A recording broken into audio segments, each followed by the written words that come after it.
The year was 2347, and the universe had just become a much smaller place for humanity.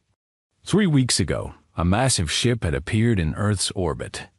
It was larger than any city on the planet, covered in strange symbols that glowed with soft blue light. The beings inside called themselves representatives of the Galactic Council, a government that ruled over 12 ancient alien species and controlled thousands of star systems. Humans had always wondered if they were alone in the universe. Now they had their answer, and it was not the one they had hoped for. The Galactic Council did not come as friends. They did not come as enemies either. They came as judges. Their purpose was simple: to assess humanity and determine its place in the galactic order. Every new species discovered by the Council went through this process. Some were welcomed as partners. Others were classified as resources. John Morrison knew nothing about galactic politics. He was a maintenance technician on the orbital station called Wanderer's Hope, a small research facility that circled Earth at the edge of the atmosphere. His job was fixing things that broke, and things broke all the time in space. Life support systems failed. Water purifiers clogged. Electrical panels sparked and died. John fixed them all with patience, skill, and whatever spare parts he could find. He was 34 years old with brown hair that was already showing touches of gray. His hands were rough from years of hard work, and his back ached from crawling through narrow maintenance tunnels. He was not tall or strong or particularly handsome. He had no special abilities, no advanced degrees, no important connections. He was, by every measure that mattered to the universe, an ordinary man. On the day the assessors came to Wanderer's Hope, John was working on a broken water purifier in Section 7. The machine had been giving trouble for weeks, producing water that tasted like metal and looked slightly yellow. John had taken it apart completely, spreading its components across the floor while he searched for the source of the problem.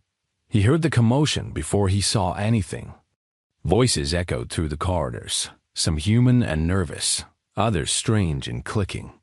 Then the door to Section 7 slid open, and John looked up from his work to see creatures unlike anything he had ever imagined.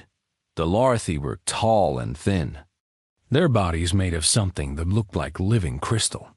Light passed through them and scattered into rainbows on the walls. They moved with a grace that seemed almost liquid, and their faces, if they could be called faces, held no expression that human eyes could read. Behind them floated small machines that hummed softly, their sensors blinking as they scanned everything in sight. Leading the group was a Larthi larger than the others, wearing symbols of rank that glowed gold against its crystalline body. This was Ambassador Velthrix, Chief Assessor for the Earth Evaluation Mission. Following the aliens was Linda Cooper, John's supervisor, a stocky woman in her 50s who had spent 30 years keeping Wanderer's Hope running through every crisis imaginable. Linda's face was tight with worry as she led the assessors through the station. She had been ordered to show them everything, to let them scan whatever they wanted, to answer every question truthfully. The fate of humanity might depend on making a good impression. The scanning drones moved through Section 7, their sensors passing over equipment and walls, and finally settling on John. He felt a strange tingling sensation as invisible beams examined him from head to toe. The machines measured his brain activity, his genetic structure, his physical health, and dozens of other factors that he could not begin to understand. Ambassador Velthrix made a sound like glass chimes in a wind. Its translator drone converted the noise into flat, emotionless English. Subject shows minimal psionic potential. No genetic enhancements detected. Cognitive function within standard parameters for the species. Physical capabilities unremarkable. The ambassador paused, and John had the distinct impression that it was disappointed. Another chiming sound came, and the translator spoke again. Classification: trivial. Not worth individual cataloging. Recommend inclusion in general species assessment only. John stood there with grease on his hands and a broken water purifier at his feet while an alien from the stars declared him worthless. He did not say anything. He did not move. But something changed in his eyes, something that the scanning drones were not designed to detect. Linda stepped forward, her voice controlled but firm. This man is one of our best technicians. He keeps this station running. Last month, he repaired our main oxygen recycler using nothing but spare parts and ingenuity. He saved 12 lives. Valthrix did not even turn to look at her. The ambassador was already moving toward the door, its crystalline body catching the light as it glided away. Manual labor capability is noted in the general species assessment. Individual specimen data is unnecessary. The other Lorethi followed their leader, their scanning drones trailing behind like obedient pets. Linda watched them go with anger burning in her eyes. Then she turned to John with an expression that mixed apology and frustration. "I'm sorry," she said. "I tried." John shook his head slowly. "It's not your fault. They see what they want to see." He went back to work on the water purifier, but his mind was elsewhere. The Lorethi had looked at him and seen nothing. They had measured his brain and his body and his genes, and they had found him trivial. But they had not measured the things that truly mattered. They had not measured his stubbornness, his refusal to quit when things got hard. They had not measured the fire that burned in his chest when someone told him he could not do something. 3 weeks later, the Galactic Council delivered its verdict on humanity. The species was classified as Category 7, the second lowest ranking possible. Category: 7 species were considered barely intelligent, suitable only for manual labor in the less desirable parts of the galaxy. They had no rights under galactic law, no voice in the Council's decisions, no protection from exploitation. The announcement was delivered without ceremony. Humanity was informed of its place, and that place was at the bottom. John Morrison watched the news broadcast in the common room of Wanderer's Hope. Around him, his fellow humans reacted with shock, anger, and despair. Some wept, some shouted at the screen. Some sat in silence, unable to process what they had heard. John did none of these things. He simply watched, and he remembered the way Valthrix had dismissed him without a second thought. He remembered the word that had been used to describe him. Trivial. It was a word that would echo through the galaxy in the years to come. Not as an insult, but as a warning. A reminder of the greatest mistake the Galactic Council had ever made. They had looked at John Morrison and seen nothing worth measuring. They had looked at humanity and seen tools to be used. They had never imagined that the trivial man with grease on his hands would one day bring their empire to its knees. But that day was coming, and John Morrison would be ready. The story of Shaft 7 spread through the human labor camps like fire through dry grass. It passed from worker to worker in whispered conversations, in coded messages tapped against pipes, in songs that sounded innocent but carried hidden meanings. The details grew larger with each telling, but the core remained the same. A trivial man had done what the aliens said could not be done. John Morrison never wanted to be a symbol. He wanted to fix things, to solve problems, to help people survive another day. But symbols are not chosen by those who become them. They are created by those who need them. And humanity needed something to believe in. In the months after the rescue, John watched the people around him change. The hopelessness that had weighed them down began to lift. Workers started helping each other more openly, sharing food and medicine and skills. They protected the weak instead of abandoning them. They remembered that they were human beings, not tools to be used until they broke. The aliens noticed nothing. To them, the humans were still just Category 7 labor units, too simple to pose any threat. They increased work quotas and shortened rest periods, expecting compliance. What they got was something very different.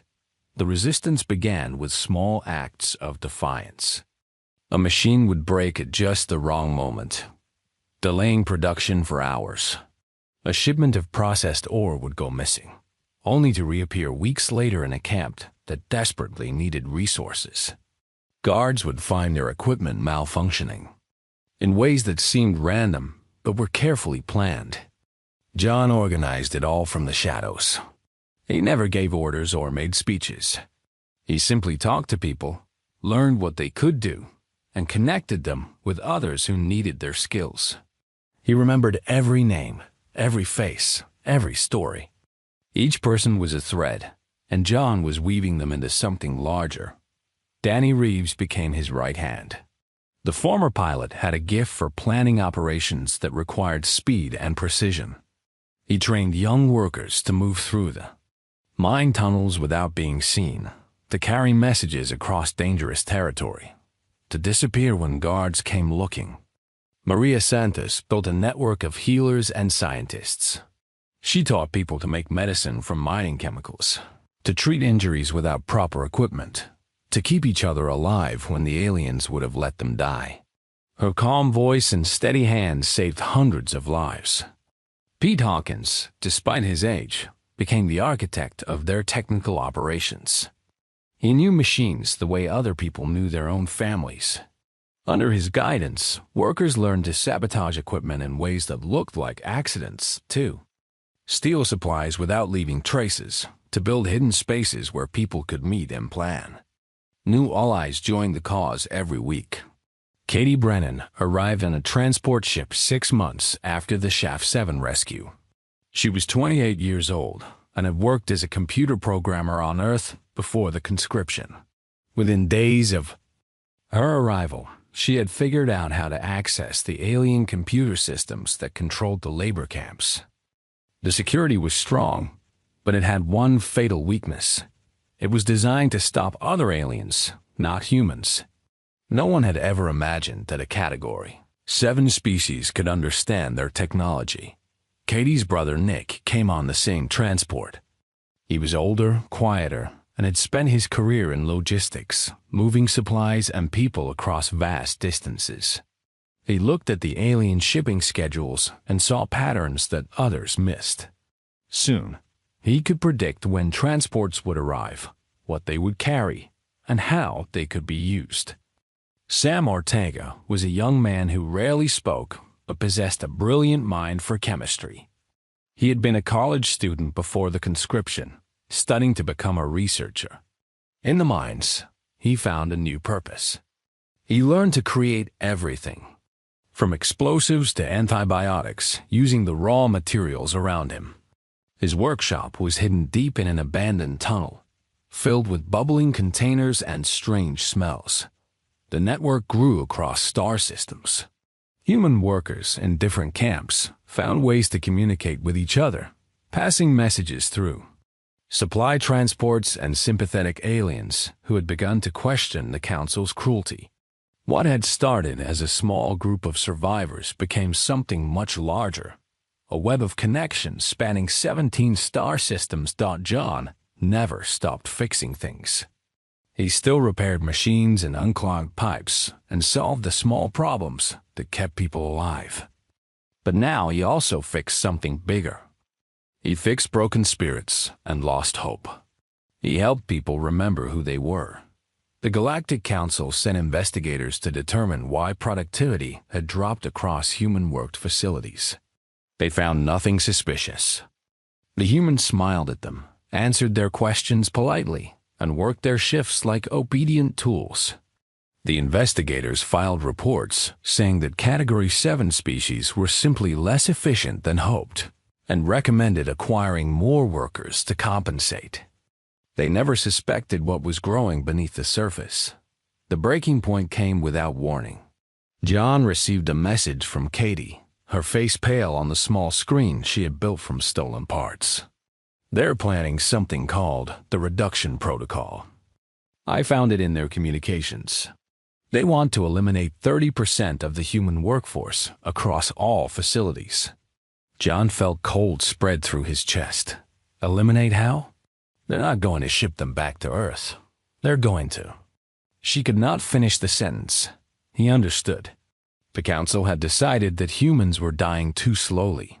They wanted to speed up the process. John called a meeting in the hidden space beneath Shaft 7. Danny, Maria, Pete, Katie, Nick, Sam, and 24 others gathered in the darkness, their faces lit by the glow of stolen lights. He told them what he had learned. He watched anger replace fear in their eyes. "We have 3 days," John said. 3 days to decide what we do next. Danny spoke first. "We fight. We've been preparing for this. We're ready." Maria shook her head. "If we fight now, with what we have, we'll lose. They have warships, they have weapons, they have numbers." Pete Hawkins coughed and leaned forward on his walking stick. "The girl is right. We can't beat them in a straight fight. But we don't have to." His old eyes gleamed in the dim light. "We've spent the last year making ourselves essential. We run their minds. We maintain their equipment. We know every system, every weakness, every secret. What happens if we all stop at once?" Silence filled the room. Then Katie smiled, her fingers already moving across her improvised keyboard. "I can make it happen. Every camp. Every facility. Simultaneously." John looked around at the faces of his people. They were tired and thin and scarred from months of brutal labor. But they were not broken. They never would be. "Do it," he said. 3 days later, across 17 star systems, the lights went out. Machines stopped running. Transportation halted. Communication networks fell silent. Human workers had made themselves so essential to operations that their coordinated refusal brought an entire sector of the galactic economy to its knees. The message that reached the Galactic Council was broadcast on every frequency, in every language, across every system where humans worked. "We are not trivial. We are not disposable. You looked at us and saw nothing but tools. You were wrong. This is not a request for freedom. This is a demand. Meet us as equals or watch your empire crumble around you. The choice is yours." The council had ruled for 50,000 years.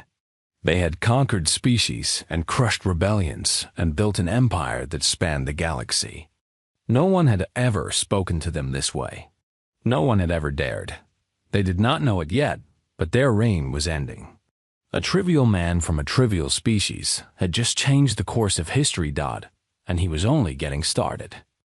6 months after first contact, the Galactic Council passed the Labor Redistribution Act. The law was written in complicated language that took human lawyers weeks to translate, but its meaning was simple. Humanity was now property of the Council. Any human could be taken from Earth at any time and sent wherever the galaxy needed workers. The conscription ships arrived without warning. They descended on cities and stations across human space, their cargo holds open and hungry. Soldiers in black armor marched through streets, pointing at people and ordering them aboard. Families were separated. Children were torn from their parents. Anyone who resisted was stunned with weapons that left them unconscious for hours. John Morrison was taken from Wanderer's Hope on a cold Tuesday morning. He had just finished his shift and was eating breakfast in the common room when the soldiers came. They did not ask his name or his skills. They did not care about the water purifier he had finally fixed or the oxygen systems he maintained. They simply pointed at him and said one word: "You." He was loaded onto a transport ship along with 300 other humans. The cargo hold was dark and smelled of fear. There were no seats, no windows, no bathrooms. People sat on the cold metal floor and waited to learn their fate. The journey took 11 days. During that time, John met the people who would change his life forever. Danny Reeves was a former Navy pilot who had been stationed on Mars when the conscription began. He was 31 years old with red hair and a mouth that never stopped talking. He joked constantly, making fun of their situation, their captors, and himself. But John noticed that Danny's eyes never smiled. They were the eyes of a man who's waiting for his chance. Maria Santos was a xenobiologist, a scientist who had spent her career studying alien life forms in preparation for the day humanity would meet other species. She was 43, with dark hair streaked with silver and a calm voice that seemed out of place in the chaos around them. She observed everything and said little, but when she spoke, people listened. The oldest among them was Pete Hawkins, a 70-year-old retired engineer who had helped build some of the first human spacecraft. His body was frail, his movements slow, but his mind was sharp as a laser. He had forgotten more about machines and systems than most engineers would ever learn. When younger people offered to help him, he waved them away with a stubborn pride that John recognized in himself. They landed on a moon called Graxis 4, in a star system so far from Earth that the sun was just another dot in the sky. The moon was rich in rare metals that the Council needed for their technology, and mining operations covered its surface like open wounds. Human workers had been brought here for one purpose: to dig. The conditions were worse than anything John had imagined. The mines were deep and dark, filled with dust that clogged lungs and toxic gases that burned skin. Workers were given basic breathing masks and sent into tunnels for 18 hours at a time. The food was a gray paste that tasted like nothing. The water was recycled so many times it had a chemical smell that never went away. Their overseers were the Karathi, a species that looked like insects walking upright. They had hard shells, multiple limbs, and compound eyes that showed no emotion. The Karathi valued efficiency above all else. Workers who met their quotas received slightly better food. Workers who failed were punished with electric shocks that left them screaming on the ground. John worked in Shaft 7, deep in the moon's crust where the most valuable metals were found. The work was backbreaking. Every day, he swung a heavy drill into rock that seemed harder than steel. Every night, he collapsed onto a thin sleeping mat, too exhausted to dream. Around him, humans grew sick and weak. Some died from accidents. Others simply gave up and stopped eating. The cave-in happened on a day like any other. John was working near the surface when he felt the ground shake. A deep rumbling sound echoed through the tunnels, followed by screams. He ran toward the noise and found a wall of fallen rock blocking the entrance to one of the deeper shafts. 40 workers were trapped inside. The Karathi overseer arrived within minutes. Its compound eyes scanned the rubble, while its translator drone hummed with calculation. Estimated rescue cost exceeds value of trapped workers. Recommended action: seal shaft and resume operations in adjacent tunnels. John stared at the alien in disbelief. There are 40 people in there. They're still alive. I can hear them. Their survival is statistically unlikely. Resource expenditure is not justified. The overseer began to turn away. John grabbed its arm.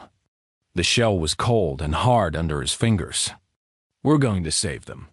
The Karathi made a clicking sound that the translator rendered as laughter. You have no equipment. You have no authorization. You will fail and be punished. John let go of the alien's arm. Watch me. What followed was 3 days of impossible work. John organized the other humans into teams, assigning tasks based on skills he had observed during his weeks in the mines. Danny Reeves found a damaged hover sled in a storage area and spent 6 hours repairing it with parts scavenged from broken equipment. Maria Santos set up a medical station using supplies she had stolen and hidden since their arrival. Pete Hawkins sat with John for hours, drawing diagrams in the dirt and calculating stress loads in his head. The rock is unstable here and here, the old man said, pointing at his sketches. But if you drill at this angle, You can create a passage that will hold long enough to get people out. The Karathi computers said the plan was impossible. Pete Hawkins said the computers were wrong. John led the drilling team himself. They worked in shifts, never stopping, never resting. When one drill broke, they fixed it. When another tunnel collapsed, they dug around it. Danny flew the hover sled through passages so narrow that its sides scraped against rock, carrying out injured workers one at a time. On the third day, they broke through. John crawled through the opening and found 37 survivors huddled in a pocket of air. 3 had died from their injuries. The rest were weak and scared, but alive. He led them out one by one. Maria was waiting at the exit, treating wounds and checking vital signs. Pete stood nearby, his old face wet with tears he did not bother to hide. The Karathi overseer watched the rescue with its expressionless compound eyes. When the last survivor was brought out, it approached John with its translator drone buzzing. "You damaged company equipment. You violated efficiency protocols. You took resources without authorization. You will be disciplined." John looked at the alien. He was covered in dust and sweat. His hands were bleeding from the work. His body ached in places he did not know could ache. But he stood straight and met those compound eyes without flinching. "You tried to let 40 people die because saving them cost too much. You looked at human beings and saw numbers on a spreadsheet." He took a step forward, and the overseer actually moved back. "We saved 37 of them. And this is just the beginning." The overseer stared at him for a long moment. Then it turned and walked away, clicking orders to its subordinates about discipline and punishment. John did not care about punishment. He had just learned something important about himself and about his species. The Galactic Council had looked at humanity and seen tools. They had looked at John Morrison and seen nothing worth measuring. They were wrong. And one day, they would understand exactly how wrong they had been. That night, in the cramped sleeping quarters of the mining camp, Danny Reeves raised a cup of recycled water in a toast to the trivial man who just did the impossible. John shook his head. "I didn't do it alone. None of us are alone. Not anymore." It was the first night since the conscription that any of them slept peacefully. The Galactic Council responded to the human uprising with fury. They sent their warships to crush the rebellion, their diplomats to demand surrender, their soldiers to restore order by force. They expected the matter to be resolved within weeks. Category: 7 species did not fight wars. They did not resist. They accepted their place in the natural order. The council was about to learn how wrong they were. John Morrison stood in a hidden base carved into an asteroid, watching tactical displays that showed enemy fleet movements across multiple star systems. 3 years of underground preparation had given humanity resources the aliens never suspected. Factories hidden in the empty spaces between stars. Training facilities built in asteroids too small to appear on any map. Supply networks that moved through shadows. The war began badly for the humans. The Council ships were faster, stronger, and more numerous. Their weapons could destroy entire stations with a single shot. In the first months of fighting, humanity lost thousands of people and dozens of precious vessels. But they did not break. They learned Danny Reeves transformed into something more than a pilot. He became a legend. The squadron he led was called the Patchwork Fleet because their ships were built from salvaged parts and stolen components. Nothing matched. Everything worked. Danny flew a vessel that had started life as a mining transport, been rebuilt 3 times, and now moved through space like a hunting bird. The Council's naval commanders could not understand how such crude ships kept defeating their advanced technology. They did not realize that Danny had memorized every weakness in their designs. He knew where their shields were thin, where their sensors had blind spots, where a small ship could slip through defenses and strike at vulnerable points. He taught these secrets to every pilot under his command. Maria Santos fought a different kind of war. Her years studying alien biology gave her knowledge that no military database contained. She knew which species were vulnerable to which chemicals, which ones could not see certain colors, which ones had hearing so sensitive that specific sounds caused pain. She insisted on non-lethal methods whenever possible. "We're not monsters," she told John when some wanted to use her knowledge for deadlier purposes. "If we become like them, we've already lost. Every alien we capture alive is proof that we're better than they think we are." Her approach worked better than anyone expected. Enemy soldiers who were treated with mercy sometimes refused to fight again. Some even shared information about Council weaknesses. The idea that humans might be worth respecting began to spread through the alien ranks like a quiet disease. Pete Hawkins did not live to see the war's end.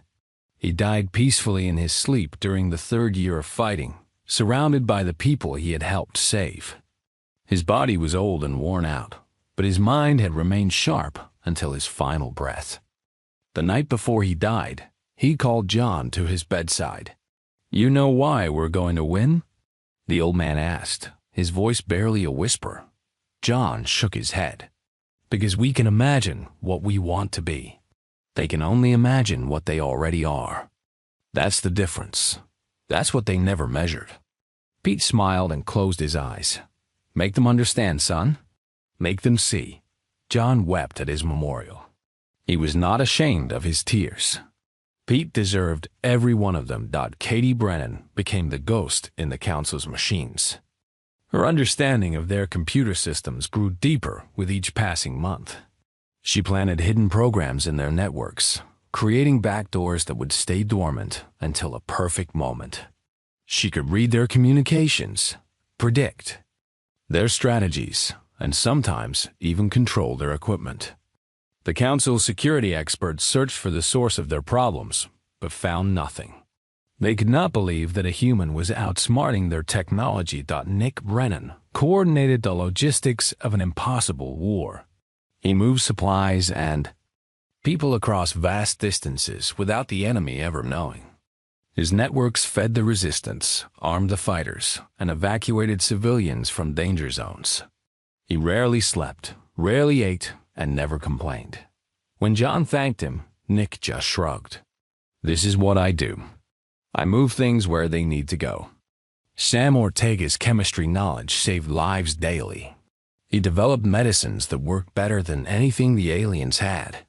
He created smokescreens that blinded enemy sensors.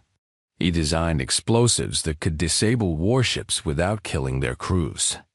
His quiet intensity scared some people, but John saw the gentleness beneath it. Sam never wanted to hurt anyone. He just wanted to protect his people.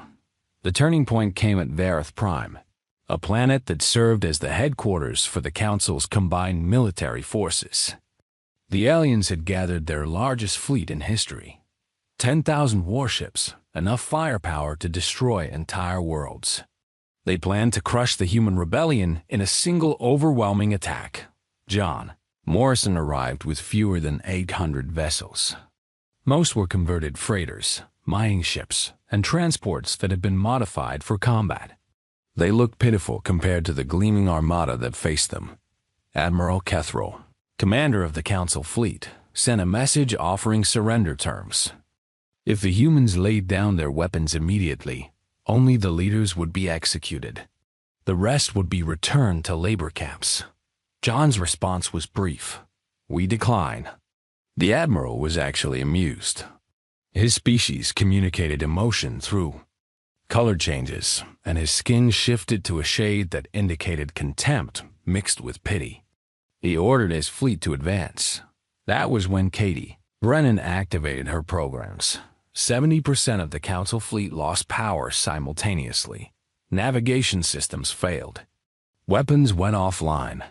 Communications dissolved into static. Ships drifted helplessly, unable to coordinate or respond. The most advanced military force in galactic history had been crippled by a human woman with a stolen computer terminal. The Battle of Varith Prime lasted 6 hours. Danny Reeves led the Patchwork fleet through the chaos, targeting ships that still had power while avoiding those that had surrendered. UN boarding parties captured vessel after vessel, treating prisoners with care that shocked aliens who expected torture and death. When it ended, more than 3,000 Council ships were in human hands. Their crews were frightened but unharmed. Not a single captured vessel had been destroyed.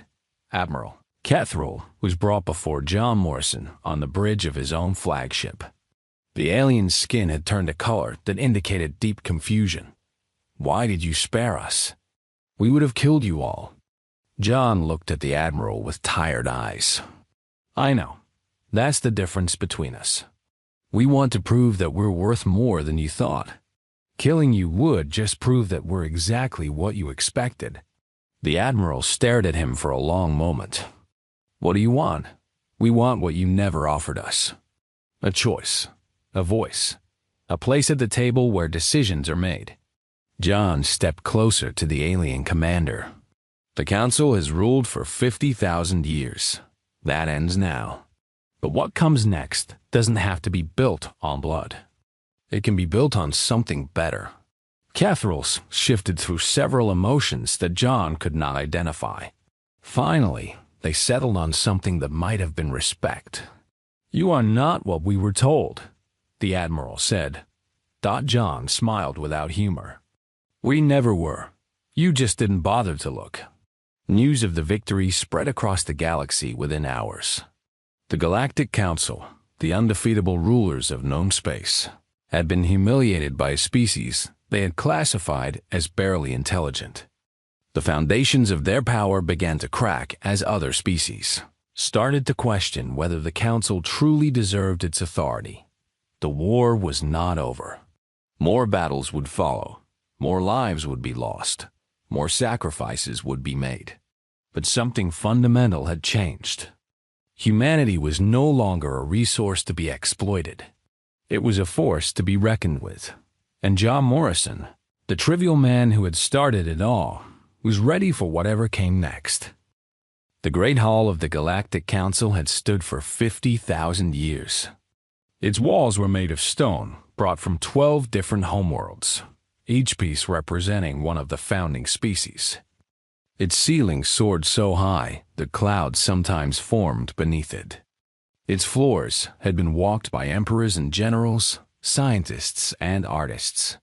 The greatest minds the galaxy had ever produced. Today, it would witness the end of an era. Ambassador Velfrix stood at the center of the hall, surrounded by representatives of the 12 Council species. The crystalline being who had once dismissed John Morrison as trivial now waited in silence. As human footsteps echoed through the ancient chamber, John entered with his people beside him. 7 years of war had changed him. His hair was gray now, his face lined with scars both visible and hidden. He walked with a slight limp from an injury that had never fully healed. But his eyes were the same as they had been on that day aboard Wanderer's Hope. Quiet, steady, and filled with something the alien assessors had never thought to measure. Behind him came the survivors. The fighters, the builders of a revolution. Danny Reeves walked with his pilot swagger, though his red hair had turned white at the temples. Maria Santos moved with the calm grace of a healer who had seen too much death but had never stopped caring. Katie and Nick Brennan stood together, brother and sister who had helped bring an empire to its knees with computer code and careful logistics. Sam Ortega hung back, uncomfortable with the tension, but John had insisted he be there. And spread throughout the hall, filling every space, were the others. Thousands of humans who had fought and suffered and refused to surrender. They were joined by members of other species, aliens who had questioned the Council's cruelty, who had helped the rebellion in secret, who had come to believe that the galaxy could be better than it was. John stopped in front of Velthrix. The ambassador's crystalline form caught the light from the high windows, scattering rainbows across the floor. Neither spoke for a long moment. Finally, John broke the silence. 7 years ago, you came to my station. You scanned me with your machines. You measured my brain and my body and my genetic code, and based on those numbers, you decided I was trivial, not worth cataloging, just another worker for your mines. His voice was calm, almost conversational. It carried through the hall without amplification, reaching every ear. You measured everything your technology could detect. Psionic potential, genetic enhancement, cognitive function. And based on those measurements, you declared my entire species barely intelligent, suitable only for labor, disposable when we became inconvenient. Belthrix made no sound. The translator drone hovered nearby, ready to convert words if needed, but the ambassador remained silent. Here's what you didn't measure. John took a step forward. You didn't measure determination, the stubborn refusal to give up when everything seems impossible. You didn't measure creativity, the ability to look at a problem and imagine solutions that no one else can see. You didn't measure compassion, the drive to help others even when it costs us everything. Another step. You didn't measure courage, the willingness to stand up against power when power is wrong. You didn't measure hope, the belief that tomorrow can be better than today if we're willing to fight for it. He was close to Velthrix now, close enough to see his own reflection in the ambassador's crystalline surface. You looked at us and saw workers, tools, resources to be used until we broke. You never saw people. You never saw everything that makes us human. The hall was absolutely silent. Not a whisper, not a breath. We're not here for revenge, John continued. I know some of you expected that. You thought we would do to you what you did to us. Enslave your people. Work them until they died. Discard them when they became inconvenient. He shook his head slowly. That's the difference between us. That's what you never measured. We want something better. He turned to address the entire assembly. The Galactic Council ruled for 50,000 years. That rule ends today. Not because we've destroyed you, but because you've proven you don't deserve to lead. A government that treats thinking beings as disposable resources is not worthy of governing anyone. Maria Santos stepped forward with a document that had been prepared over months of careful negotiation.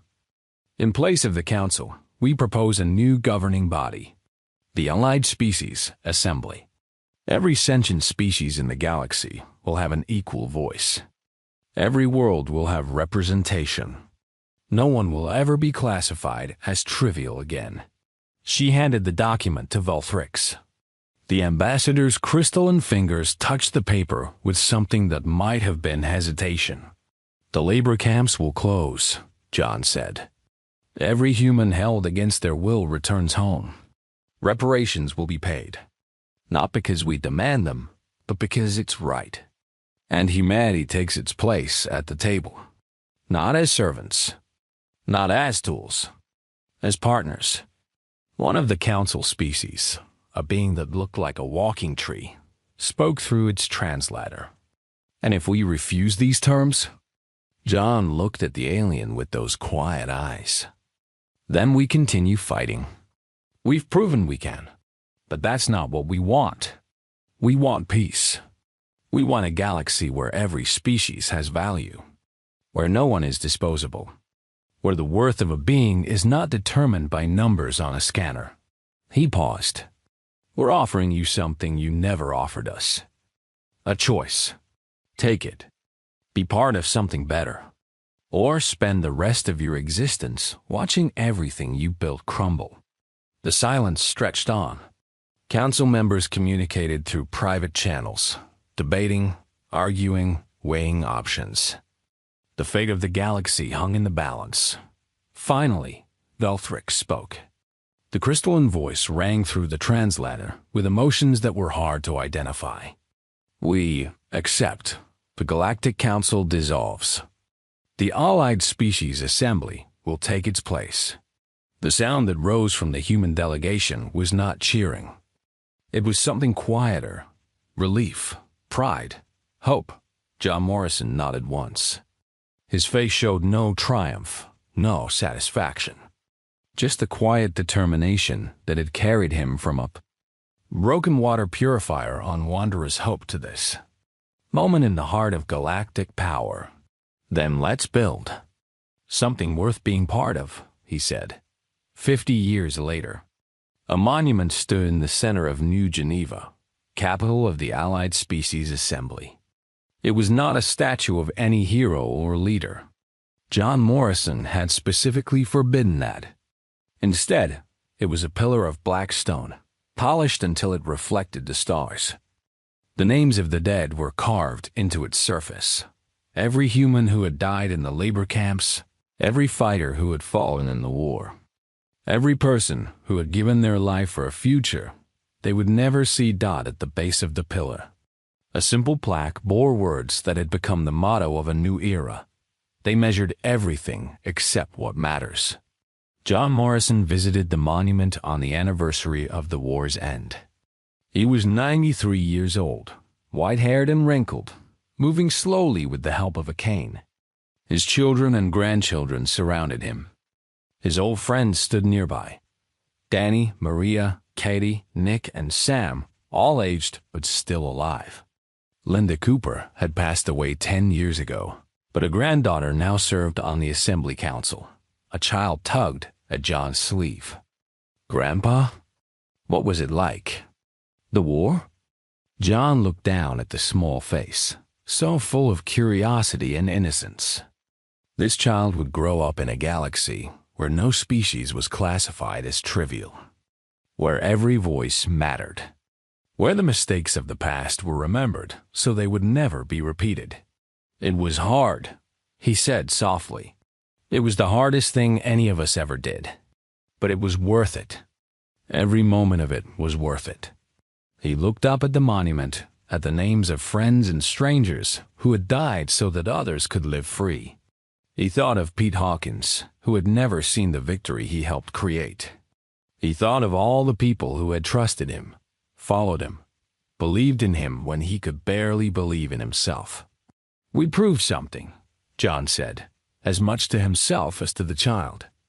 "We proved that the value of a person can't be measured by machines. It's measured by what they do, by the choices they make, by the love they give and the hope they carry." He turned away from the monument, surrounded by family and friends, walking slowly toward a future he had fought to create. That night, John Morrison died peacefully in his sleep. His last words, his granddaughter reported, were simple. "We did good." And they had. Against all odds, against all expectations, against every prediction and measurement and assessment, humanity had changed the galaxy forever. The trivial species had proven to be anything but